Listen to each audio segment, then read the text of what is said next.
So welcome back to the webinars. So thank you, Martina, for joining this workshop. Thank you all. The floor is yours, please. Okay. Can you see my screen? Yeah, perfect. Okay.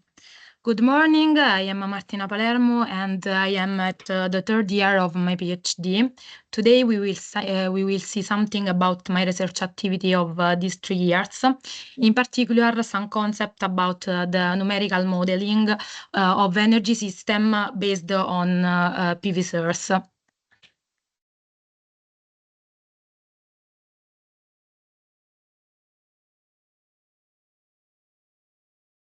In detail, we will say something about the numerical modeling using electrical circuits, the one-diode model for PV cells and for bifacial PV plant, and the small signal modeling for PV cells, and after the electrical equivalent circuits for PV generation, storage, and the conversion chain. Let's start with some concept about the numerical modeling through equivalent electrical circuits. Why modeling? Modeling because translating physical phenomena into models is useful to understand and to predict the complexities of the natural world, because it allows to analyze and to predict the behavior of a system ranging from the microscopic scale to the macroscopic one. And the aim is use our engineering approach based on models to give a contribution to the energy transition. So this new idea of reorganizate society and to have more attention on production based on renewable sources and consumption of energy.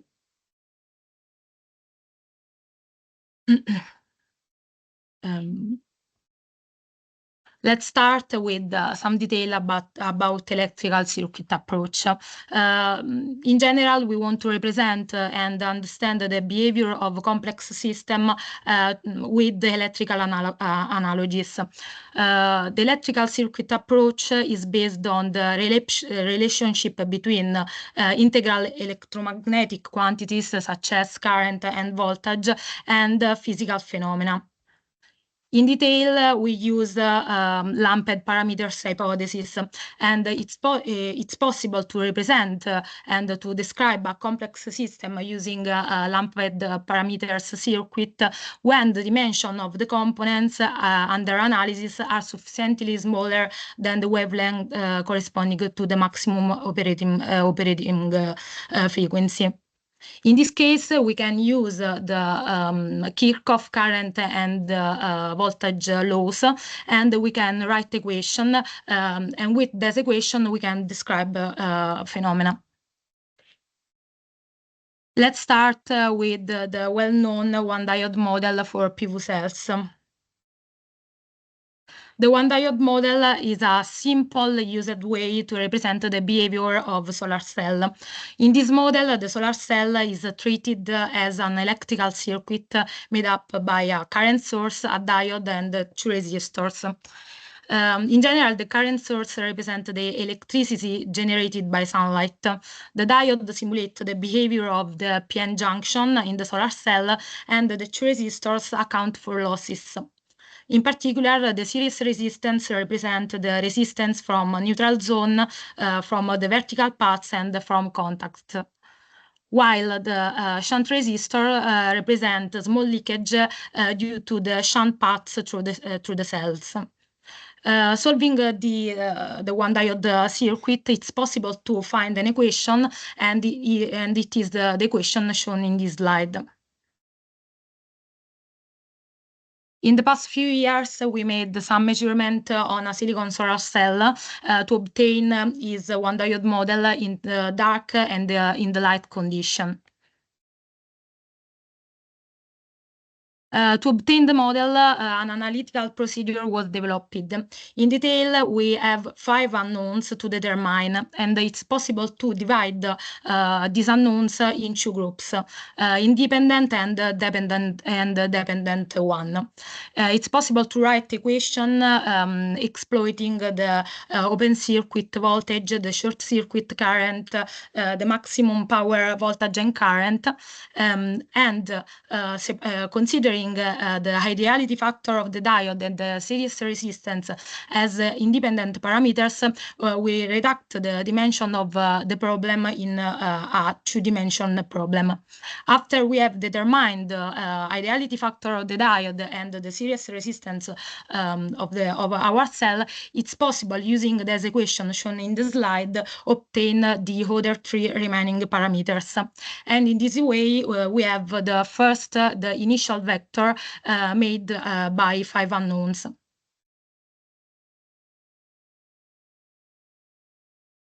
The initial parameters vector is used after inside the procedure of optimization implemented, for example, in MATLAB environment, and it's possible in this way obtain the optimal vector of the 5 unknowns that minimize the error between our measures and the one diode model. It's possible to obtain the one diode model also for a bifacial plant. In this way, considering the information available on the datasheet. We have in this case a bifacial plant located in ENEA Casaccia. It was composed of 4 strings made up of 9 modules. And to consider the amount of energy produced with the real part of the cells, we modified one diode model, adding a current generator, and so we modified the equation resulting. In this slide, you can see the main information available in the datasheet used to determine the 6 parameters in this case. Our parameters are obtained at the standard test condition, but we can obtain these parameters in function of desired temperature and irradiance value, exploiting, for example, the De Soto model. So we acquired data for 1 year about meteorological information such as temperature and irradiance, and current and voltage, and using the standard test parameters obtained with the one diode extraction procedure, considering this information about the meteorological data, using the De Soto model, we validate our model, calculating the current produced in each day. The current was calculated considering to acquire data every 5 minutes for 1 hour. So in 1 day we have 96 samples.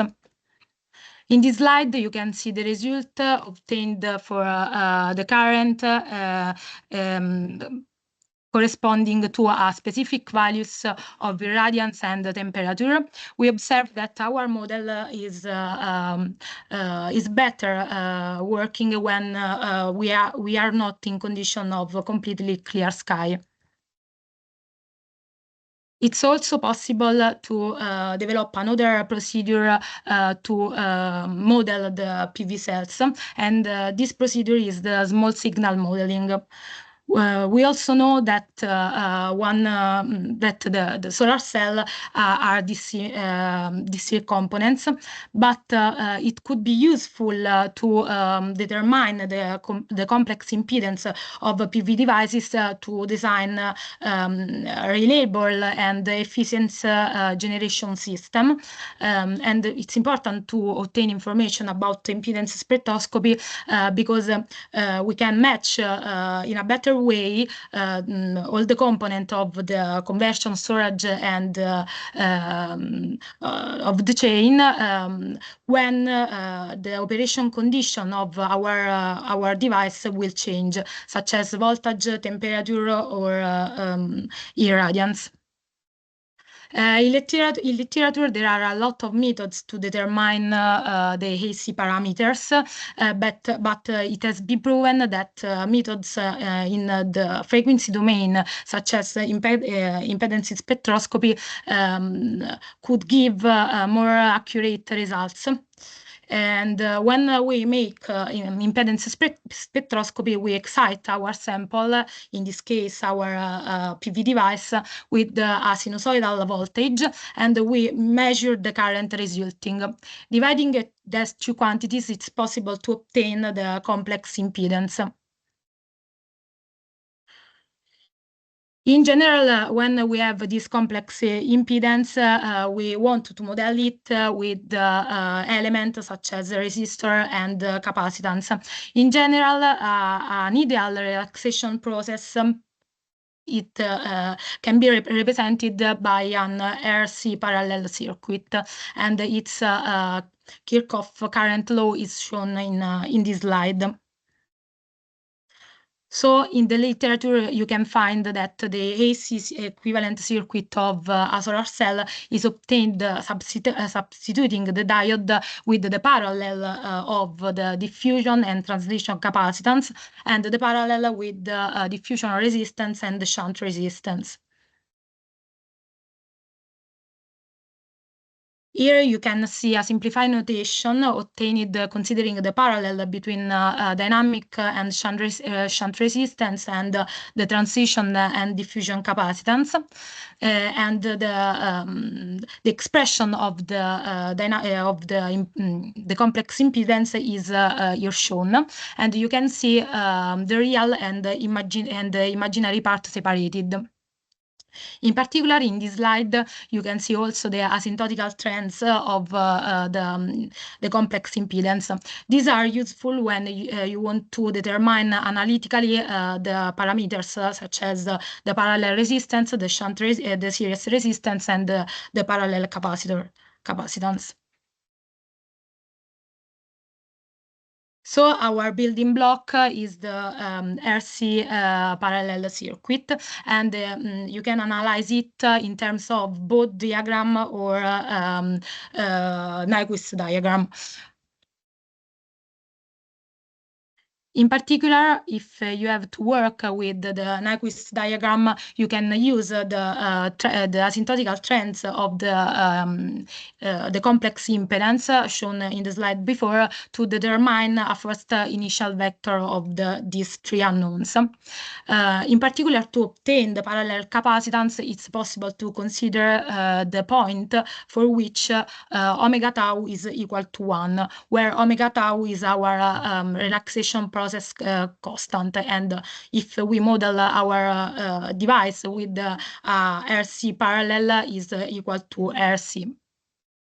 To obtain the series resistance, you can consider the point for which the frequency is higher, because the real part of impedance is asymptotical equal to the series resistance. And you can obtain information about the parallel resistance considering the diameter of your semicircle. In this case, we can consider that we have one relaxation process. If in our sample there were a lot of more than one of relaxation process, you don't have one single semicircle, but you can see different semicircle. In the past few years, we made the measure on a silicon solar cell using a digital oscilloscope and using measurement resistance of known value.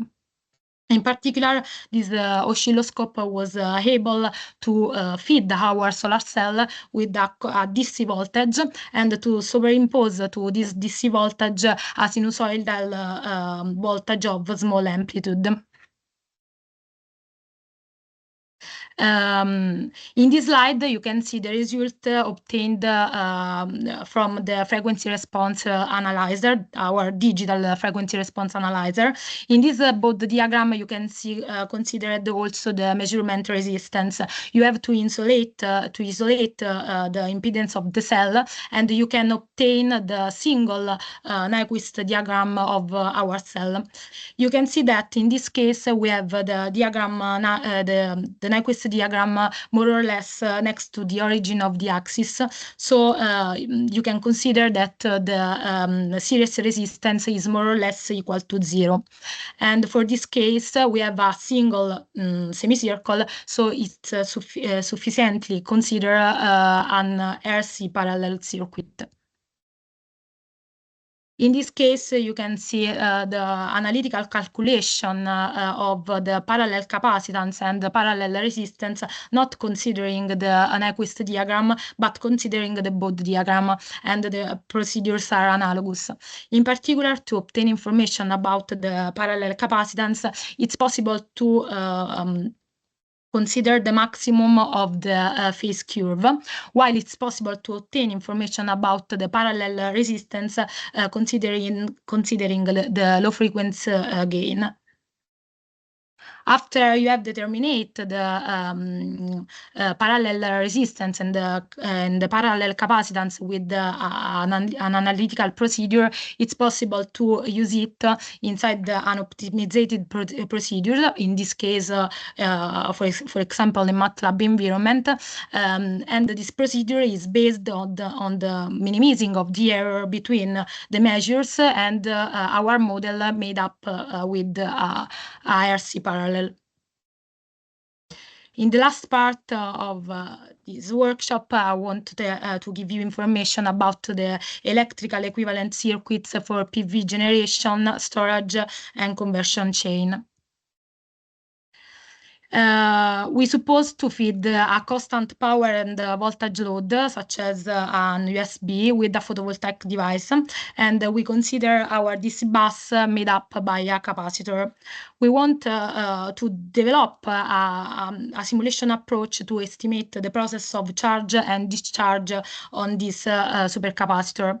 Supercapacitor has a lot of advantages respect to the traditional batteries, because they can store and release energy with higher power than traditional battery. They are less affected by degradation process due to repetitive charge and discharge cycles, and they can work to temperature range more extreme, so they are suitable for PV application.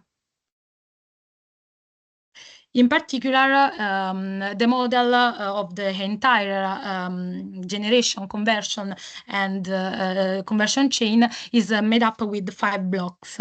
The first block is the one diode model of the cells, and the equation is shown in the slide.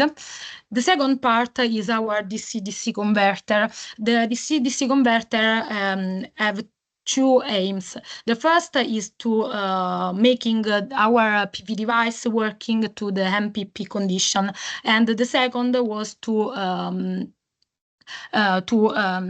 adapt the voltage from the PV source to our supercapacitor. So we have to consider a DC-DC converter like a buck-boost converter. In this case, we consider a zeta converter that is suitable for PV application.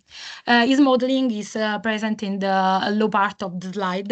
You can see 2 different kinds of models, and they are more or less equivalent. We treated our DC-DC converter such as an ideal transformator. The third part is our supercapacitors.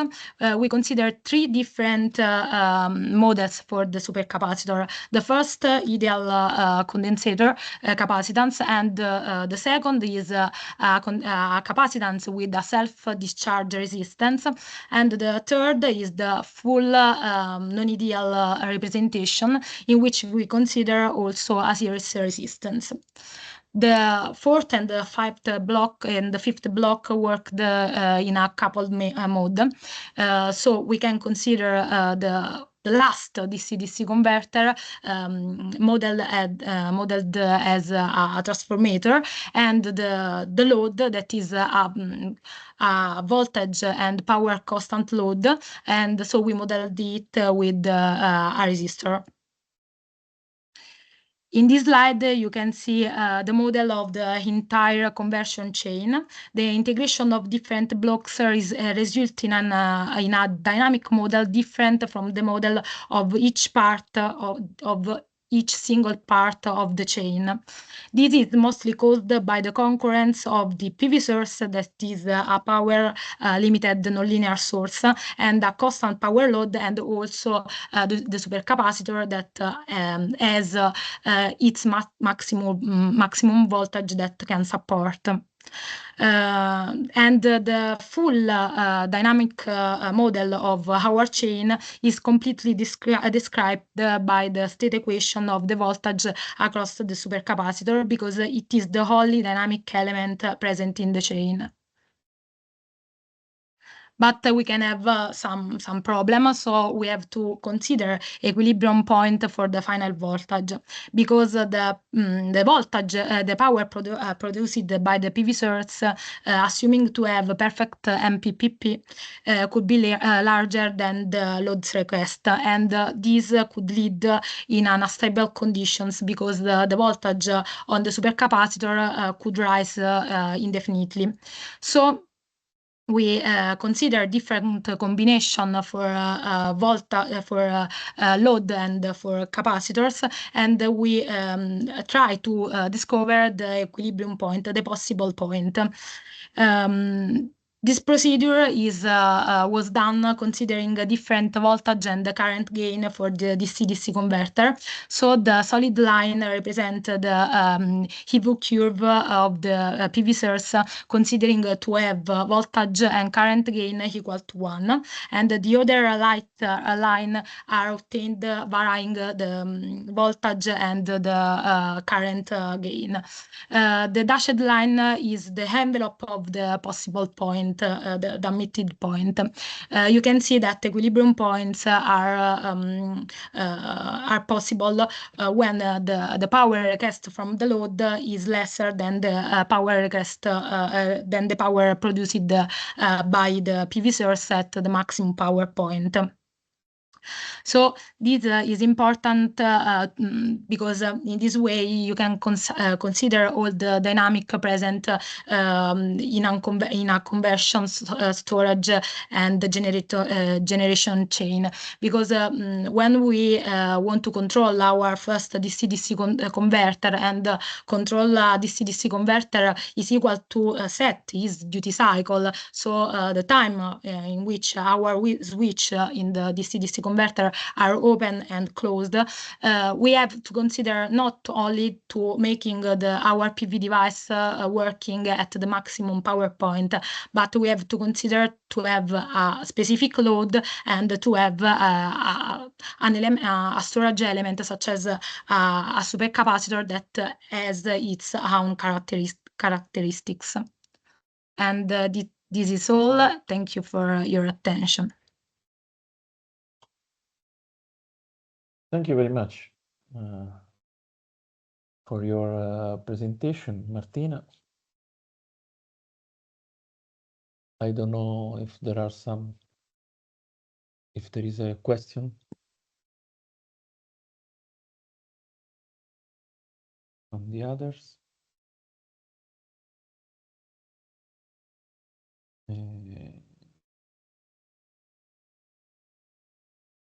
Okay, so thank you very much again, Martina. Thank you all. Let's move to the next speaker, Nicola San Giorgi.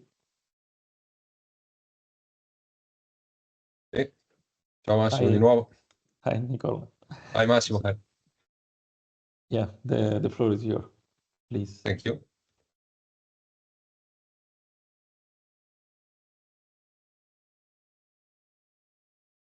Okay, we see the screen. Can you see my presentation? Yeah. Can you hear me? Perfect. Yes, also. Thank you. Okay. Just a moment. Okay. So,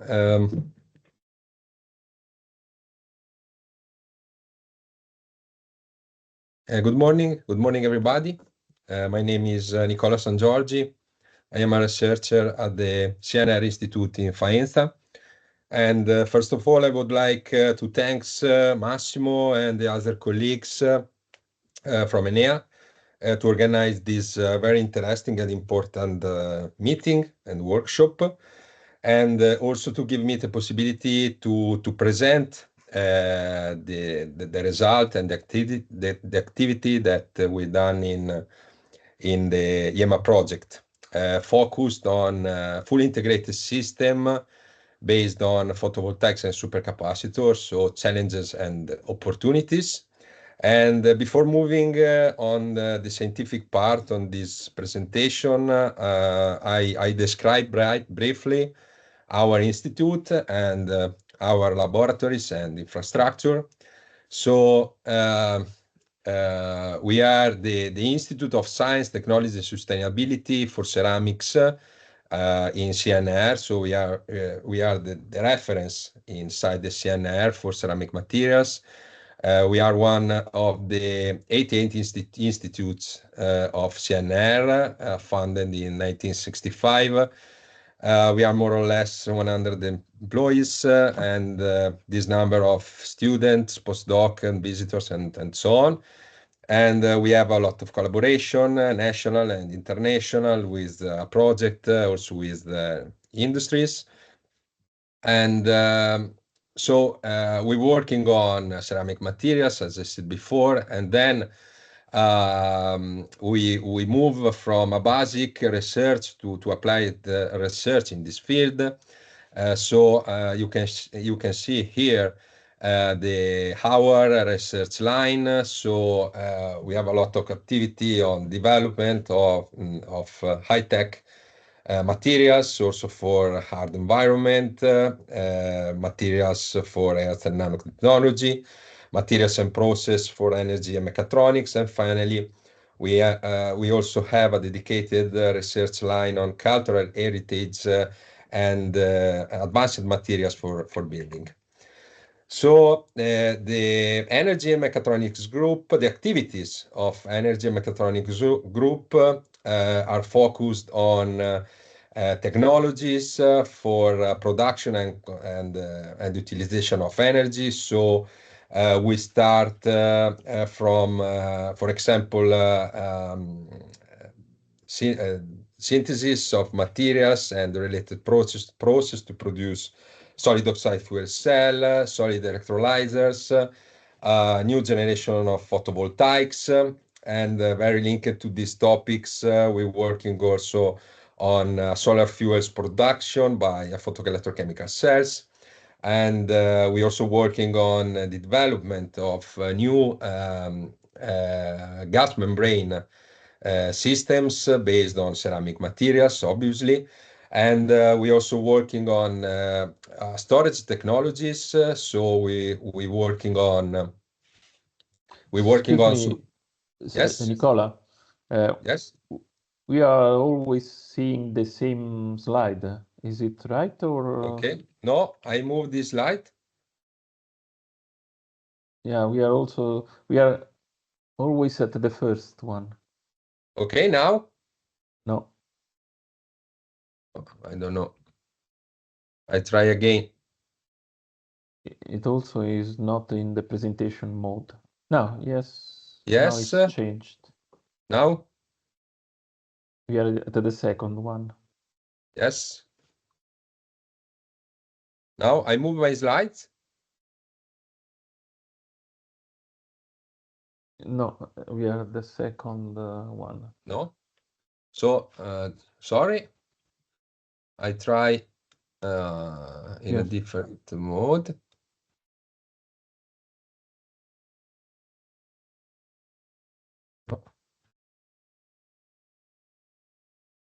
Okay, now is a presentation mode. Here, okay. Here, Yeah. Okay, now it's fine. It's fine. Okay. Sorry for this mistake. And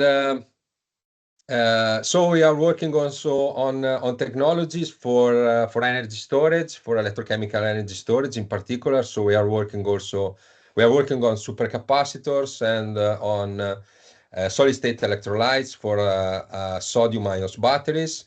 And finally, we have several lines dedicated to the synthesis and characterization of catalysts, nanolubricants, sensor, and phase change materials. So to do these activities, we have several laboratory and equipments dedicated also for IEMAP project. So we have a lot of things to do material synthesis. So we can, for example, use a traditional chemical synthesis. We have also the equipment for hydrothermal synthesis and also electrochemical deposition, for example, to prepare our materials. And finally, we have about the synthesis also a very equipped furnace laboratory to do a suitable thermal treatment.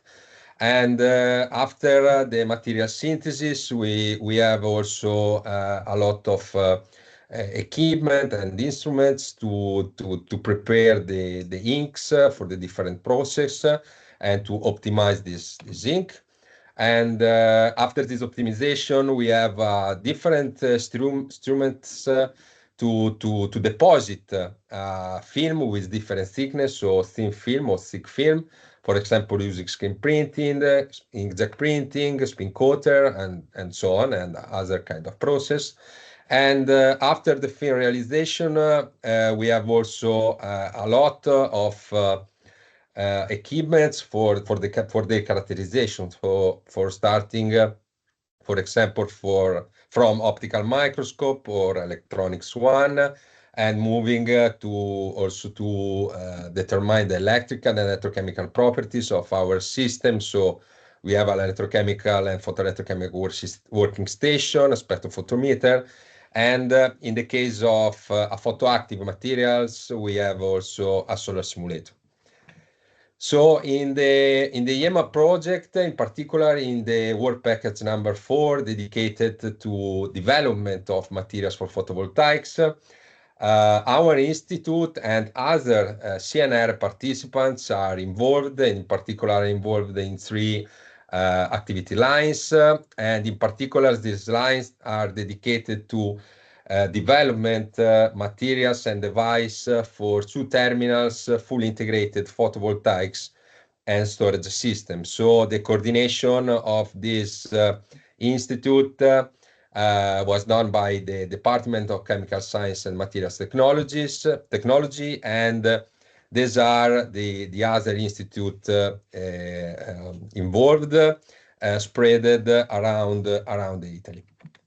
So this work is inside this energy context. So we have an increasing in the last year, we have an increasing the energy demand, and the fact that the process, material, and transport are coming from fossil fuel, and so finally increase the emission of carbon dioxide in our atmosphere. So we have need to decarbonize our society very fast, and the electrification is one of the most interesting solution to do that. However, and the electrification by renewable energy in particular is important. However, renewable energies are intermittent, so we have need to increase the amount of renewable energy that we are able to harvest and store it.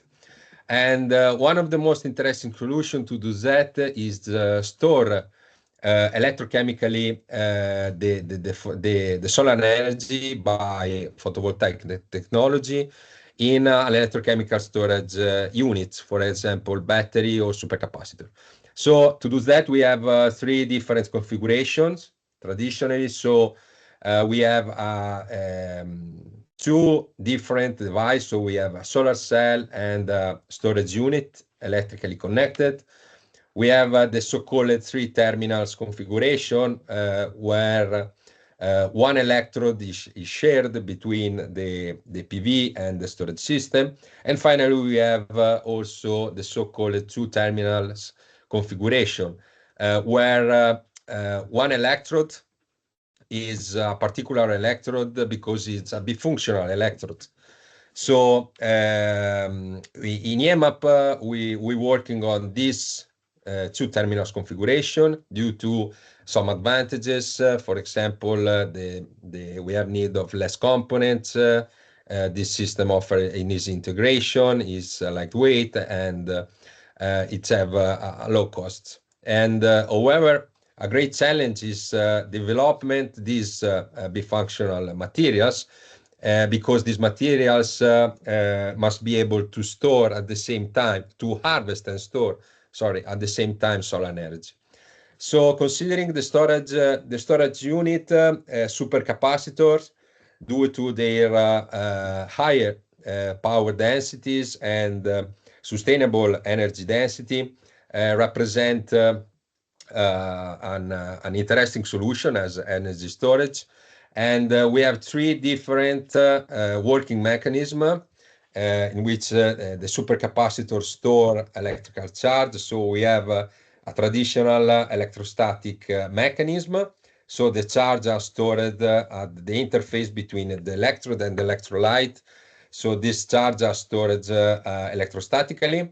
We have this second configuration, then the so-called pseudo-capacitive mechanism. So to store charge, several redox reaction should be involved. And finally, we have the last configuration. This is an hybrid configuration. So we have both electrostatic and pseudo-capacitive mechanism that are involved in the supercapacitor. So as I described before, starting from the three terminals configuration, we move to two terminal configuration. And briefly, I would like to describe the working mechanism reported in this picture of these two terminal configuration. So in this picture, as you can see, we have two electrodes and an electrolyte between them. And the first electrode is the heart of the device. So the first electrode is the multifunctional electrode. So this is the electrode able to simultaneously harvest and store electrochemical solar energy. Sorry. So in this architecture, we have a lot of materials, and this is a very complicated architecture.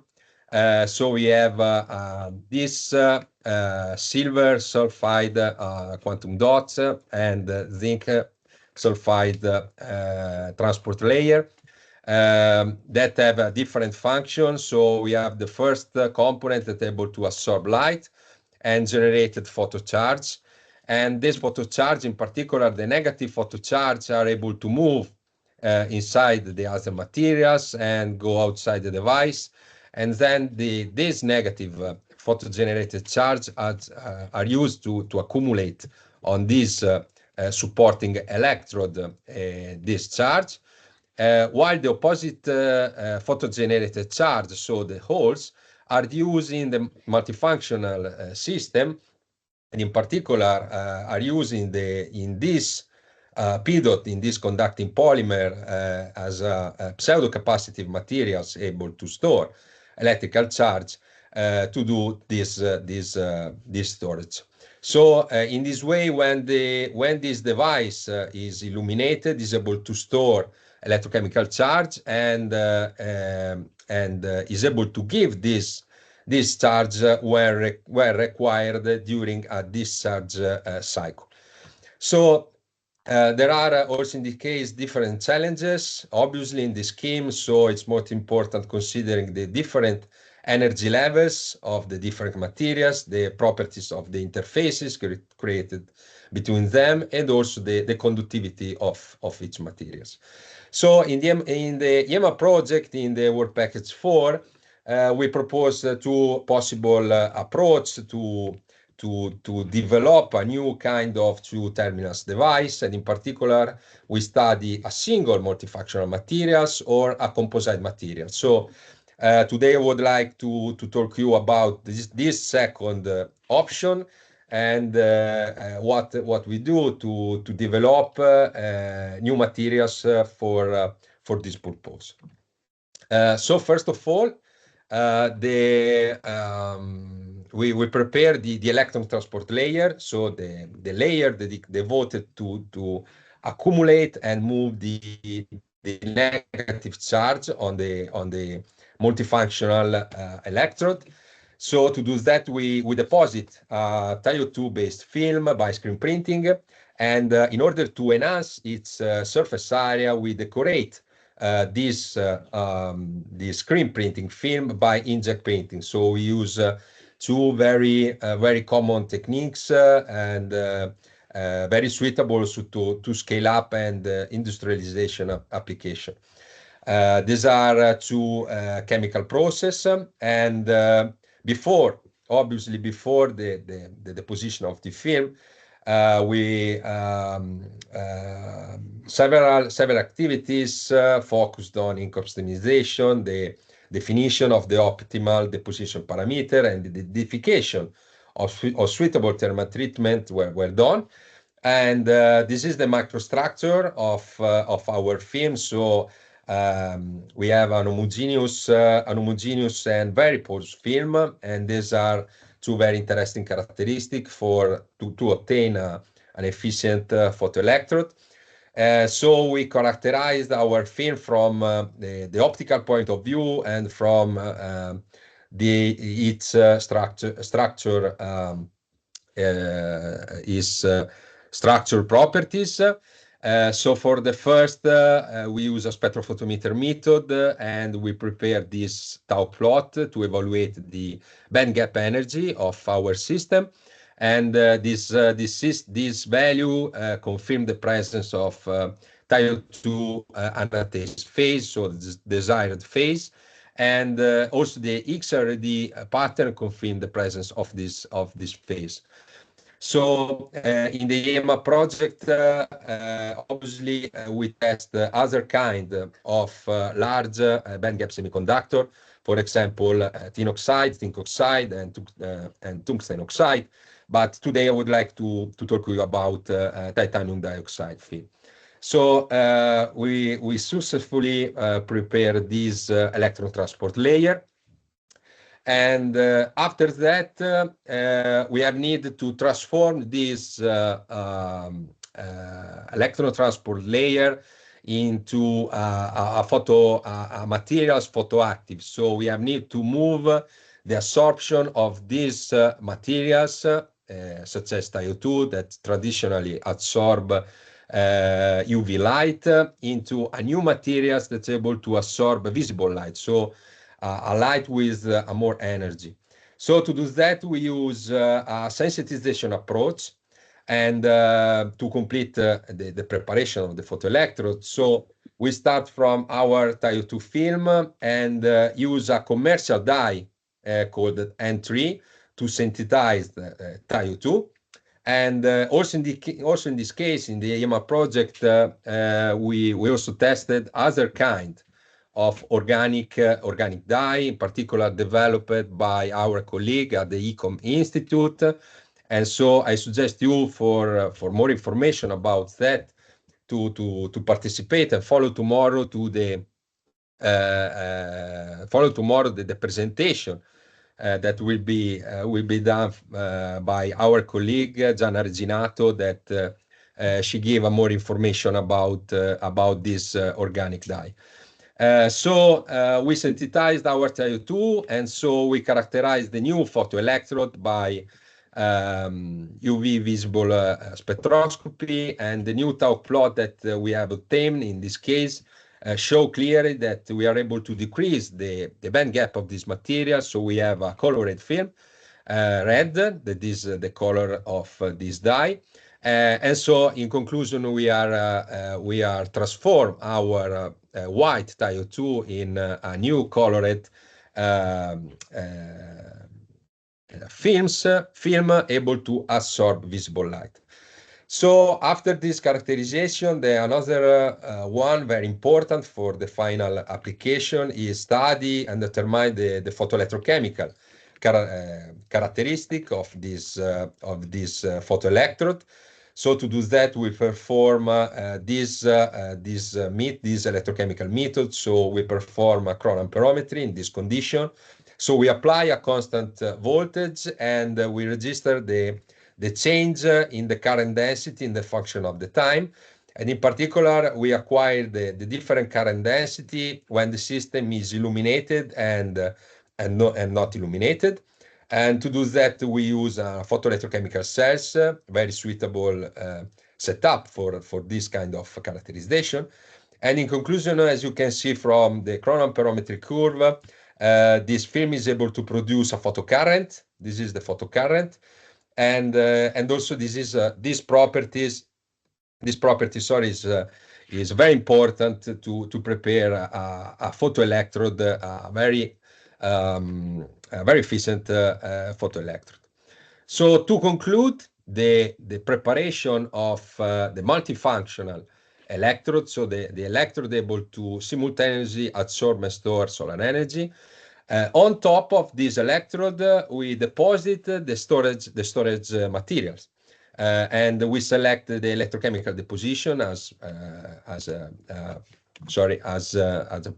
process, and we select this conducting polymer, so PDOT, because this polymer have a pseudocapacitive property, so it's very suitable for this purpose.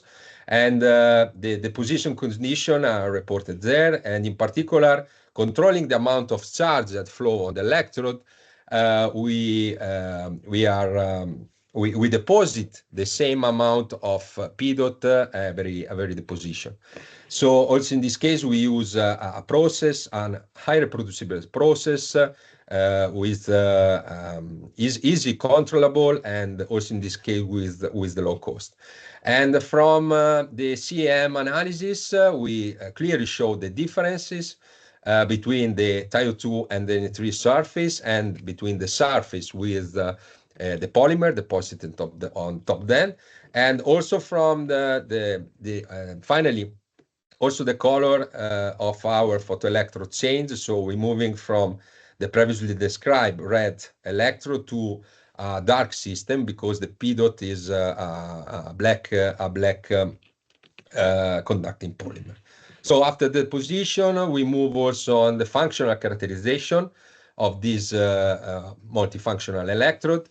So also in this case, we are interested to determine electrochemical and photoelectrochemical characteristics, and also the amount of charge that this system was able to store. So also in this case, we use a photoelectrochemical cell, but we perform different kind of electrochemical characterization. Before that, we evaluate the optical properties. Reported is the transmittance spectra of our hybrid system, and the transmittance spectra show that this system is also active. So we have the same optical properties of TiO2 and the NA3 system. So it's we have this system have the optical properties of the molecules, and so we characterize this system by the traditional electrochemical characterization that we done on or study materials for storage, so secret voltammetry and galvanostatic charge and discharge curve, in order to quantify the amount of charge that these materials were able to store. So you can see here the galvanostatic charge and discharge curve. So we move from 0 to 0.8 volt versus silver chloride electrode at a fixed current density. And we perform this test in both in the dark and in under illumination condition. And in very simple way, if the time of discharge curve was increased, the amount of specific capacitance was enhanced. So this indicates that our system under illumination is able to store a higher amount of charge if compared with the same system and in the same condition in the dark condition.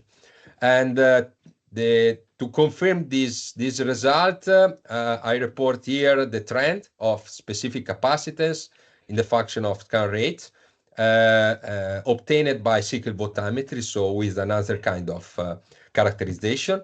And also in this case, we clearly observe that the specific capacitance of the in the illumination condition was higher than in the dark. So we evaluate also the stability of our system, and we obtain a very interesting, a good stability of a suitable stability for our multifunction electrode. And then in conclusion, we have a very interesting materials with suitable properties for the final application. So at the same time, we're also working on development of the supporting electrodes. So the second electrode that have the only function to store electrochemical charge without light.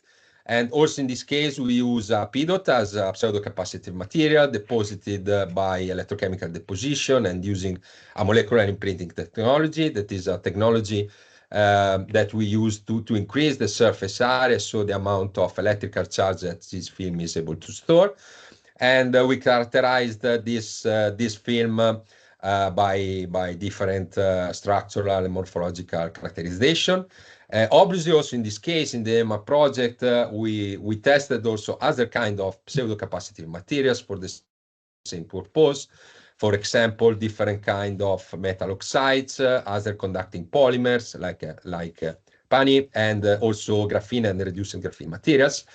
And in this case, we tested this system only with electrochemical characterization, as I described before for the previous multifunctional electrode. So we performed the cyclic voltammetry, the galvanostatic change and discharge curve at different current density. And finally, we determined the specific capacitance and the electronic properties of this film. And finally, we assembled the multifunctional electrode and the supporting electrode in 2 terminals photorechargeable device. You can see here a picture of this panel device. And so we have these 2 electrodes, and the space between them was filled with just 8 electrolytes with this composition. And these 2 electrodes were sealed with this polymeric sealant. So we tested our system under illumination, also in this case by galvanostatic charge and discharge curve, and also by electrochemical impedance spectroscopy, in order to obtain information about the charge transfer mechanism and electrical properties of our film, of our device. And so in conclusion, I report here the properties of this device, so the specific capacitance and the electrical resistance that we finally obtain. So this is a very interesting result, because these materials and these configurations were the first tested in for this purpose. So I show you this kind of materials, but as you described before, we also tested other kind of materials for development of multifunctional electrode and for counter supporting electrode development. So finally, I would like also to show you that we also obtained this important scientific result, but for us it's also important to give this result and download this result in the IEMAP platform. So with this result, we prepare more than 15 JSON files that we send to the IEMAP platform. And so in conclusion, New materials and process were prepared and tested and characterized for two terminals photorechargeable device. And we use a sensitization process to prepare our photoelectrodes. And we select a conducting polymers, but we test also other materials as a storage system to complete the multifunctional electrode based on composite structure. And at the same time, to develop the supporting electrode, we also use a conducting polymers and other kind of pseudo-capacitive materials. So the future activity will be focused on development and test a new kind of multifunctional photorechargeable materials and study and discuss in more detail their working mechanism. We also work on improve the stability and the performance of the devices previously shown. And finally, I would like to thank all the people that work in the group and that work in this project. Obviously, also the project for the funding and the collaboration with other CNR and other university, and all of you for your kind attention.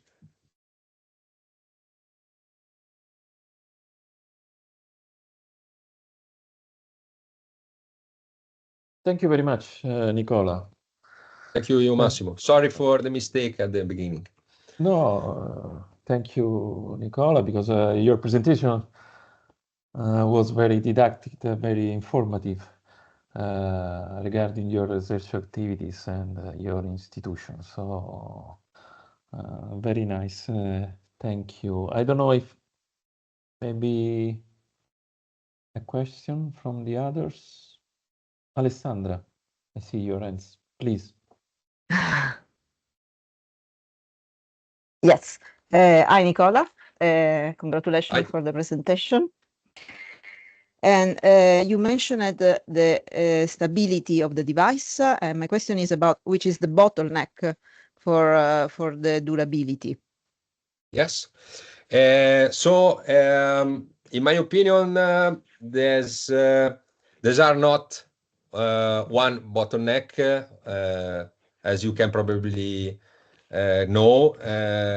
But yes, in my opinion, the main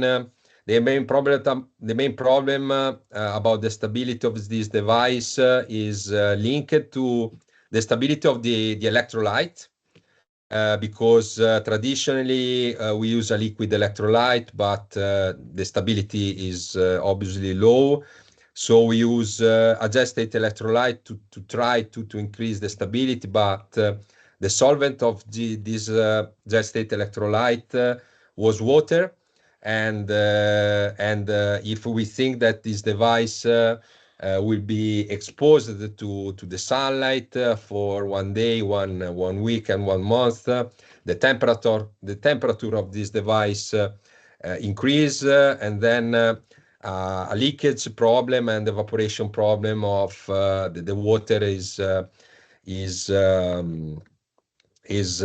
serious bottleneck for the stability of these materials, because from the materials point of view, so from the stability of the multifunctional electrode and the supporting electrode, at the moment we not observe the stability problem. So in my opinion, this problem are in other component of the device.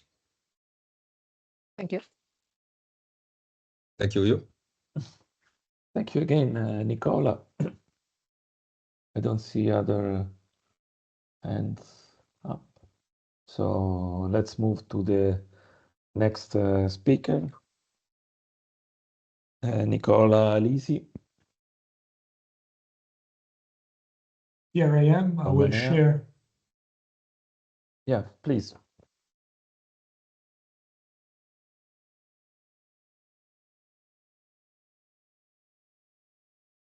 Okay, can you see it?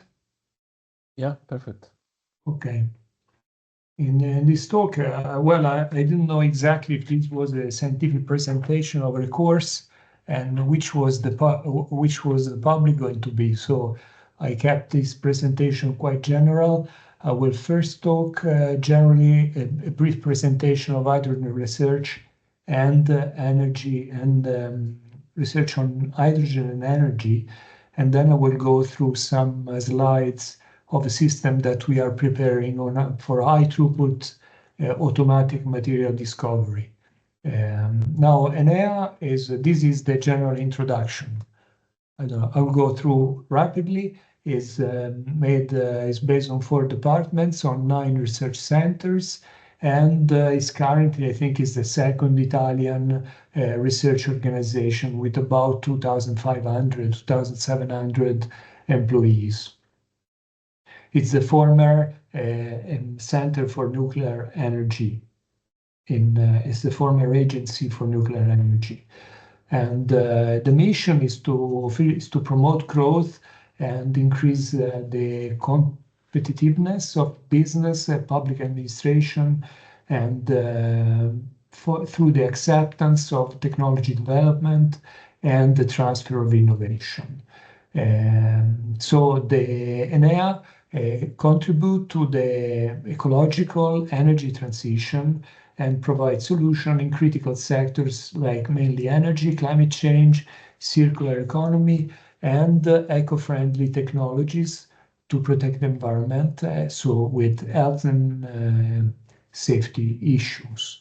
The area of activity is divided in the technical department, mainly the energy technology and renewable energy source department, the nuclear security and nuclear fusion department, and the sustainability department, with the energy efficiency, which provides more an interface with the public administration.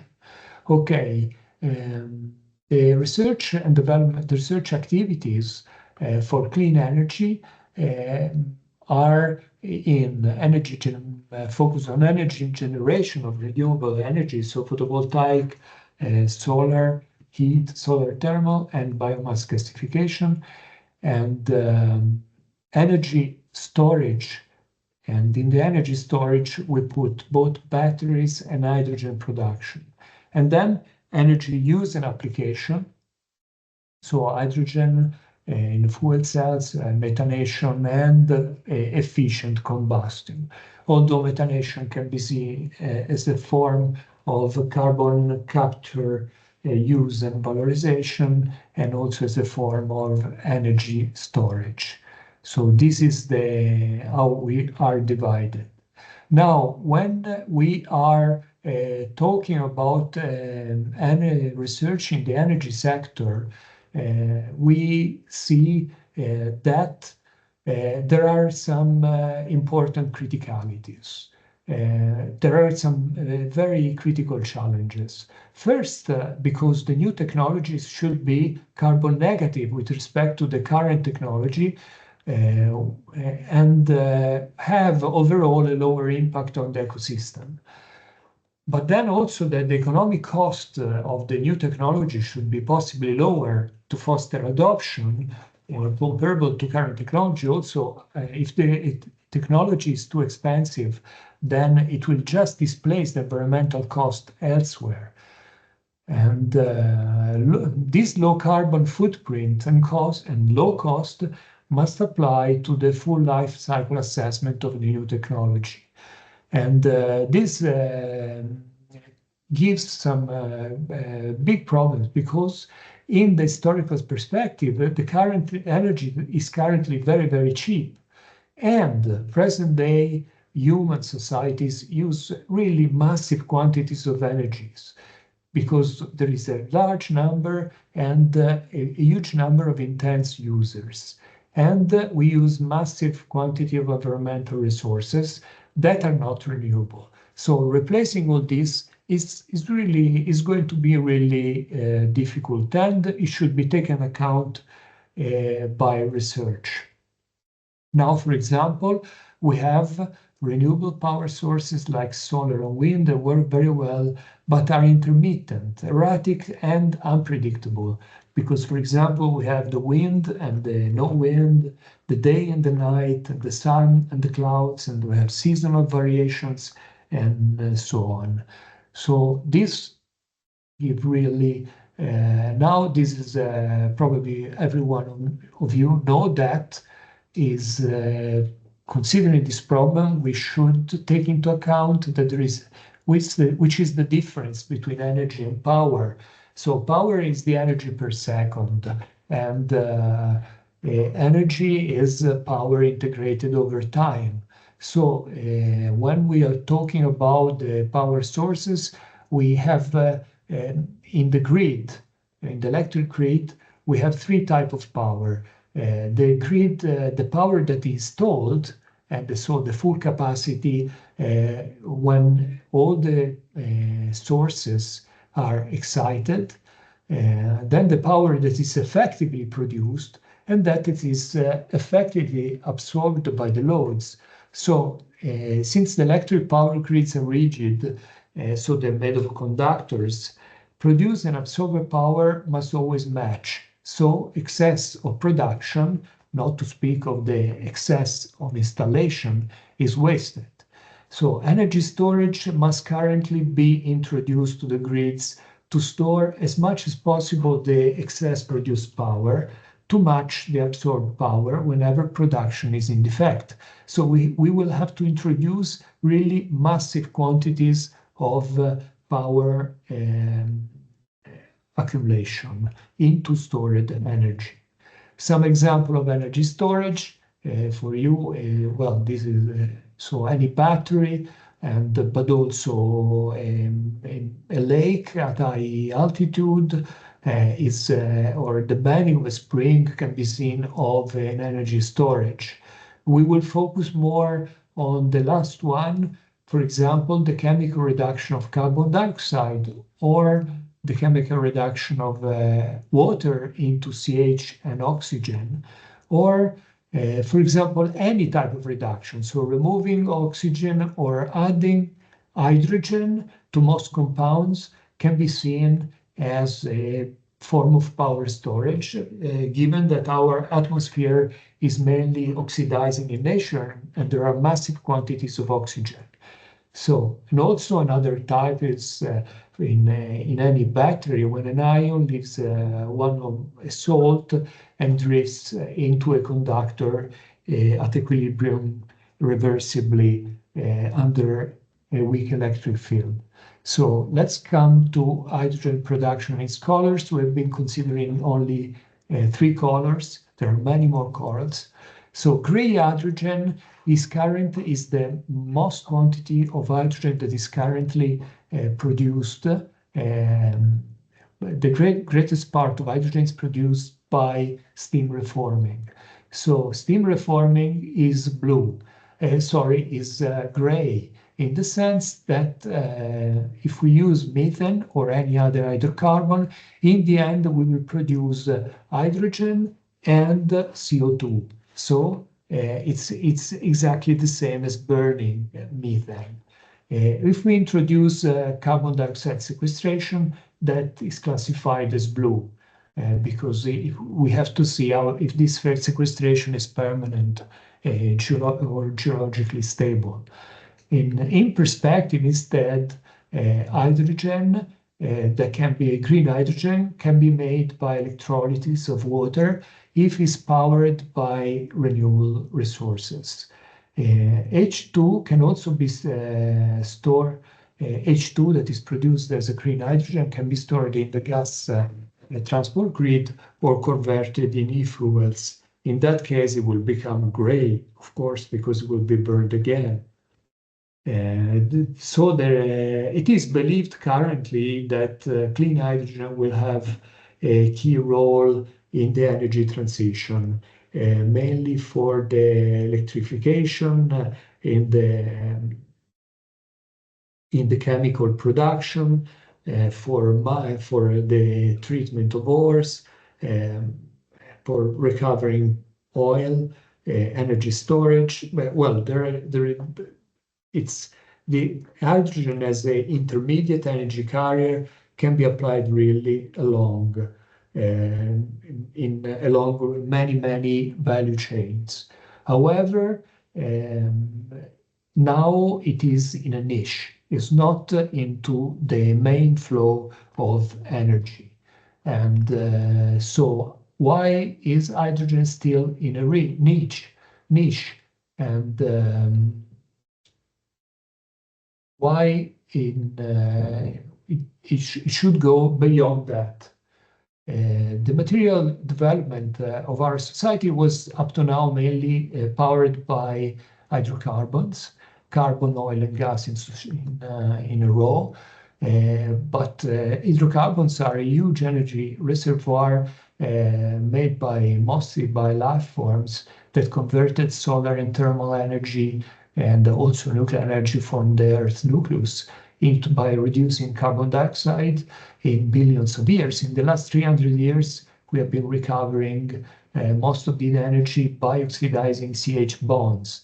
But now we have to stop this, and in the future, we can use mostly renewable and nuclear energy to power the grid that do not interfere directly with this CO2 emission. But excess renewable and nuclear power can be stored by the chemical reduction of water and carbon dioxide. And this can be seen in the wider scope of hydrogen technology, so chemical reduction on the large scale. But why research? All these techniques are well known and have a long application history, many hundreds of years. So why are they not applied on the large scale? This is a good question for researchers. The first is the energy efficiency. The second is the availability and the cost of the materials. And then there are other considerations, is that when we consider this, we should consider the full life cycle of the technology alternative to burning fossil fuel, and the rigidity of the supply chain due to the large scale, and then other issues like social acceptance, for example, of lower mass consumption. So research in hard science can intervene to improve 1 and 2, while research in soft science can measure effectiveness and foster social acceptance. So material research, it's critical to this. Demands on material research, demands on materials, electrodes and catalysts for green hydrogen are extremely high and complex to satisfy. In fact, no one of these hydrogen generator has moved commercially into the energy storage business. I mean, they're all pilot plants and the research system. So there is a strong requirements on corrosion resistance because electrolyzer work on acidic and alkaline. And the platinum and PGM, platinum group metals, cannot be used on a large scale due to cost availability. And then there is also an issue about protonic and anionic membrane lifetime optimization and possibly also environmental concerns. And then there are some factors that have to be sorted out. So the downstream hydrogen storage, and it translates in efficiency and lifetime and overall cost. So research methods that are believed to work must comply to be theory-driven, have high throughput, and excellence in characterization. But they all face these huge challenges which cannot be forgotten by programming small-scale experiments which are doomed to an availability of components. So as an example of Hightroughput, we are acquiring in ENEA, and we have acquired and we have installed in a few months an XPS, a novel XPS, which allows the microstructural and functional chemical characterization of the surfaces, and will have automatic sample loading, processing, and analysis that can lead to high throughput experiments. And then still to speak of drawbacks and difficulties in energy research on energy technologies. One slide about the value of death trap from research to profit. So this is a common in the innovation process. When the funds from government universities the technology is being demonstrated, funds are going down. Before the private sector can raise the profits, there is this gap, which is called the value of death. So in the field of energy research, this value of death gap is really wide due to the size of the infrastructure. It is not like in aerospace, which is in the opposite regime, because due to the small size of the materials and the small production and the high value of the production, then this gap is really narrow. In the energy research is huge. Let's think, for example, what it costed for humanity to go from wood to coal. Mining and all the steam technology had to be developed for having motorboats for transportation of coal and having the pumps. Mr. Watts was making the pumps to clean, to extract water from the tunnels of the mines. And then also from coal to methane, it requires a pressure gas network, and oil and nuclear reactor enrichment facilities are huge facilities. So the timeline for development of energy technology is century, and is along a very, very thin value chains. And so it's a deep gap, narrow and very long. So century timeline. The gap is further enlarged because we are consuming a huge amount of energy at low cost. Now, I make always this example. We are using 100 kilowatts for transporting one person by car, but we use 100 watt for walking. But the 100 kilowatts are currently economically sustainable, or at least they are sustained by societies. So in developing technologies, we must consider all this. It's important to consider this how do you say, vincoli in Italian. Now there is another trap in new energy technology, which is a trap of modern research, which is the TRL research trap. I call the TRL research trap.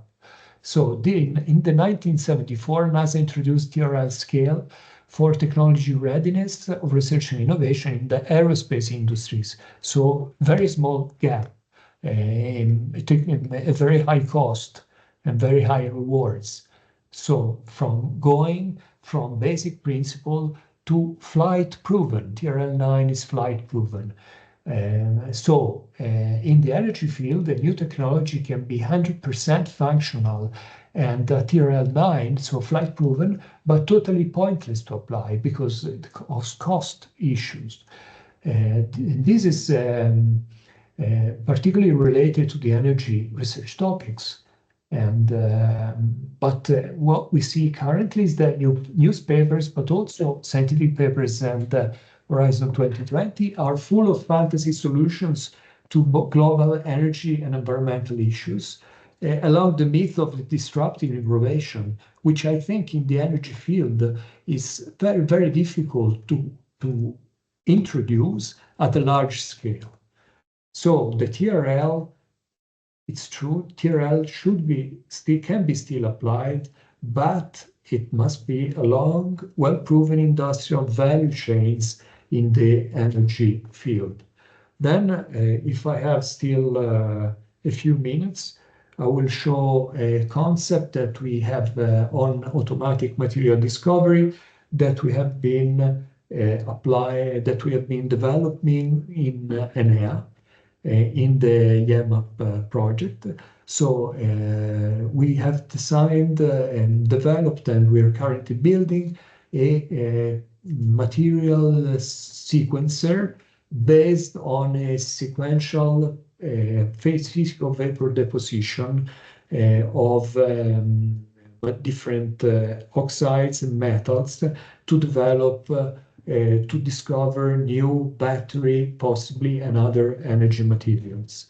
So automated research in this scenario can cut repetitive costs and tasks and increase operator safety. It can operate 7/24 and offer reproducible and unbiased results. And this should be mainly overcome the difficulties in considering all these ties and that are in the energy materials. Like, for example, using very common low-cost materials and mix them in the correct way. So automatic material discovery must be based on, we believe in well-known automatable system, and being meaningful for screening multi-component materials with a wide range of stoichiometry structures and broad range of processing materials.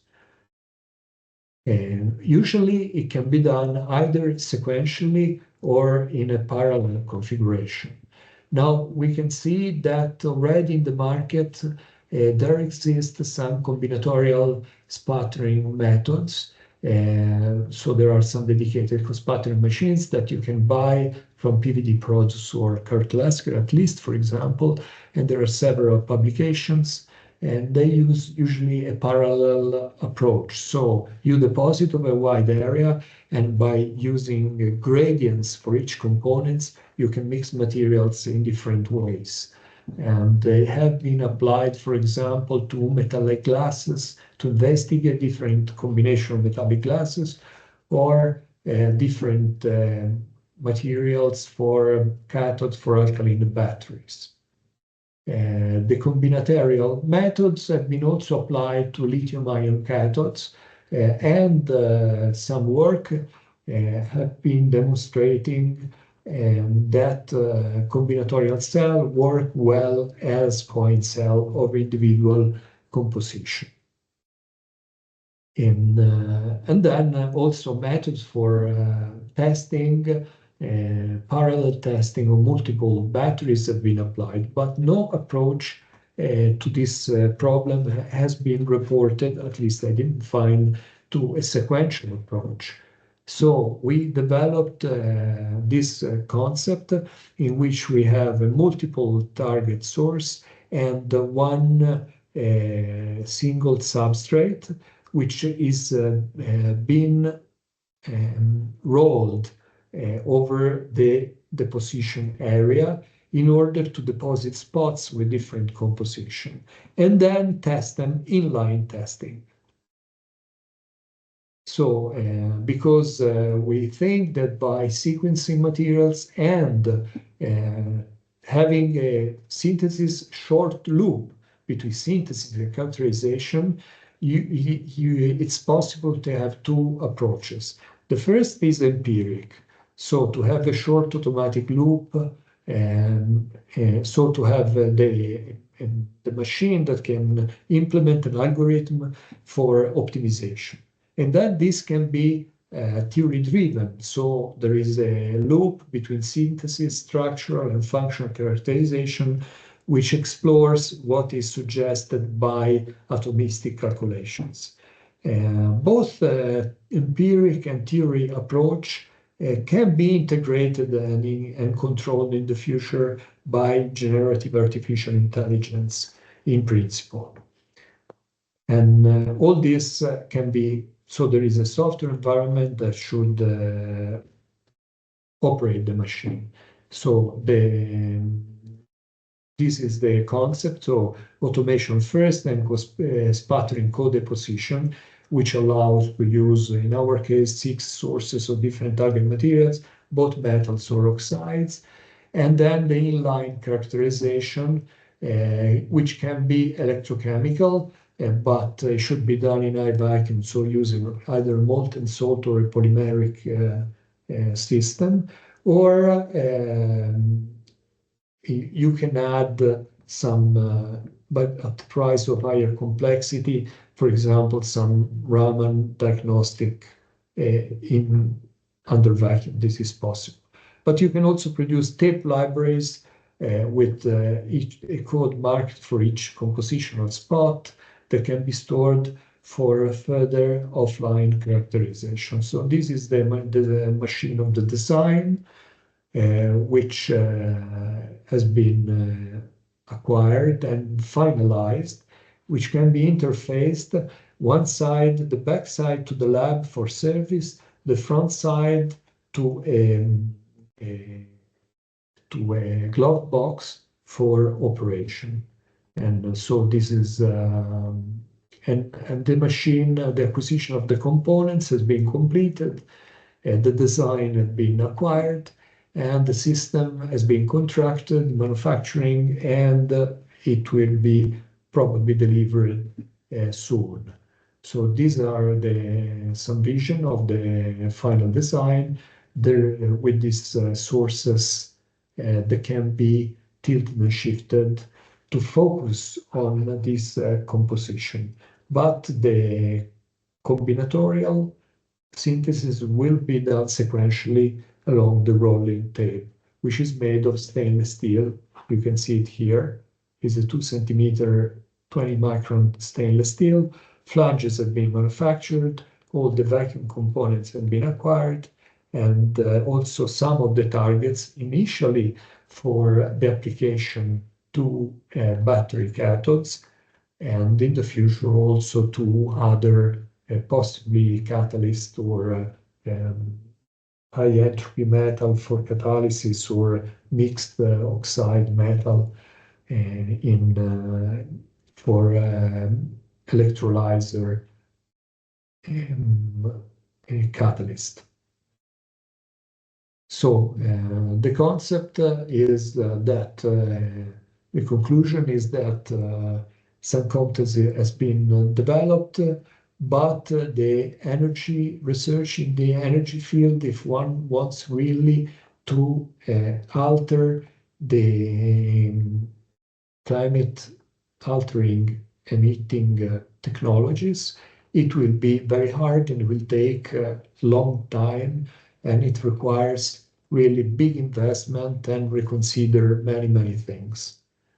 Okay, but it's soon, on the good side, soon we will have a new high throughput characterization system, XPS, and also some a machine that will be able to sequence through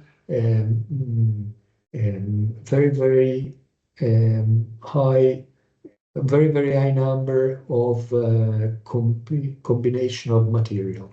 If I go back here, I didn't say that, is what we have here. We have also the possibility to change the surface temperature during deposition and post-growth deposition, where we want to go here by means of IR lamp to a temperature close to the steel strain, so we can go up to several hundreds of